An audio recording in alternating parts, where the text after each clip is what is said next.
Yeah, so there's one thing I wanted to talk about because the Blitz was an incredible experience for me for a different reason. Okay. So pretty much this was my first time ever in a long injury. So touch wood, I've been very, very grateful that I've never had to sit out a long time of basketball. And so we went up North Tassie for 8 days, I think it was. We came back we had 4 days at home. It was a rest day, and then it was 3 full practices, and they were my first practices back. Okay. So I jumped in 3 days in a row, and then we flew to Darwin, and it was the first time in a long time where I've been hit with like being overwhelmed. Okay. Yeah, so my body was hurting. I was kind of beating it was crazy because I saw like the MVP thing, and I was sitting on the plane up for 2 hours beating myself up about how poorly I think I did. And I was going over like the defensive errors I made, the mistakes, like my legs didn't feel as sharp, like I wasn't feeling as good out there.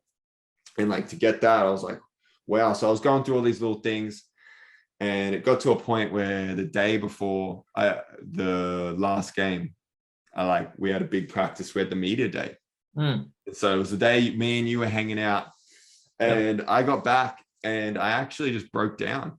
Really? From how kind of hard it was coming back, being back into the space, being in Darwin, being around everyone, doing the media stuff, playing these games, trying to compete at the best level possible, and then being overwhelmed with the whole experience. So it was a cool time because I had some awesome people to lean on. So I'd been joking about it for a couple of days. I putting in some like, man, I've never been this tired in my entire life. Like, oh, like, wow, like this is like, I'm hurting so bad, like physically. I was sleeping like 15 hours a day, just trying to get through like not my usual self. And it wasn't until like I got home, we had a training after the media day, and I was in the shower and I like broke down. I was crying. And I was like, oh, this is like been a hard week for me.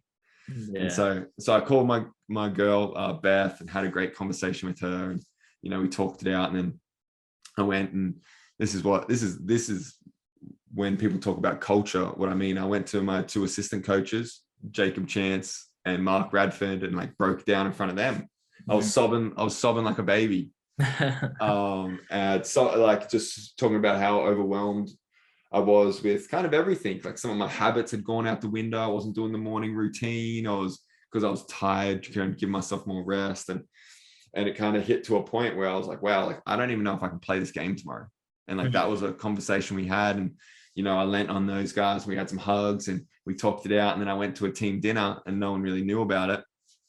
And then I came out and had kind of 25 points the next day. And I'm feeling a lot better now that I managed to get home. We had a couple of days. It's a Sunday. He had a couple of days off, and been into the 9 degrees beach for 2 days now, feeling good. But just a little story I wanted to share because it's just a small challenge that I faced about having a real hard week, and something that maybe someone else is going through at the Blitz or who knows, because it was a pretty full-on week.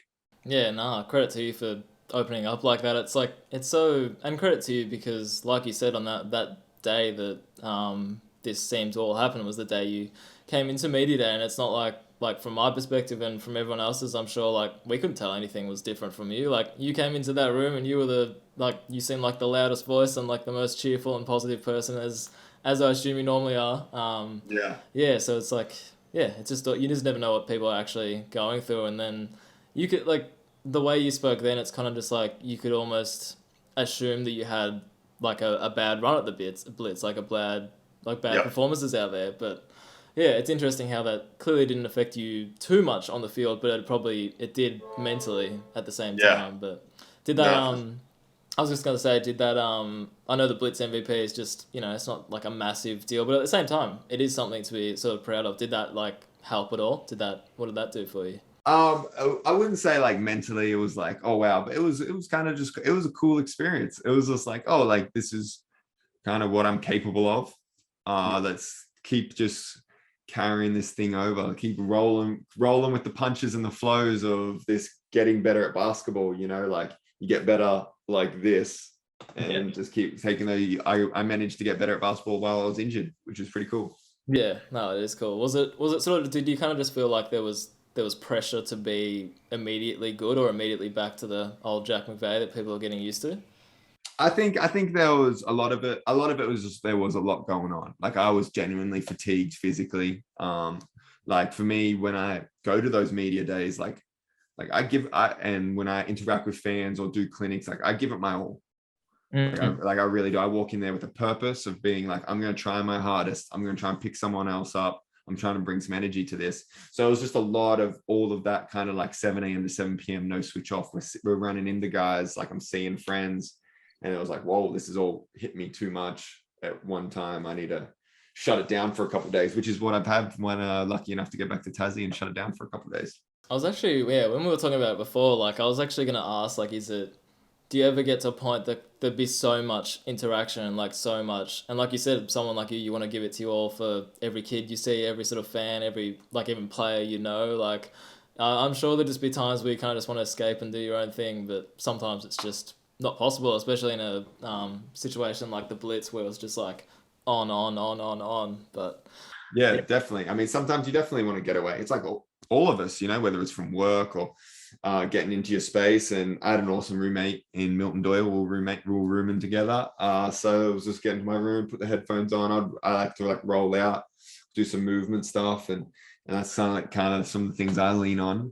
But yeah, I was just very, very grateful that I got surrounded by good people, and like I lent on those people, and that's what helped me get through the week. that's what you need. That's what you need. You can never. Well, like I was talking to one of my friends now. The only problem with this whole thing is we were saying like before the first game, like Jacob Chancey and Rat are gonna bring me to the side and start playing like a scene from The Lion King where my man starts dying. They're gonna try and start having me crying pre-game to go out there and not miss any shots. So they're gonna pull on your strings and be like, Jack, we need you emotional. We need you to, yeah, you need you to break down to have these performances. But 100%, they're gonna be pushing me to my limits now. So hopefully that doesn't happen. But no, it's good. Shout out to good people.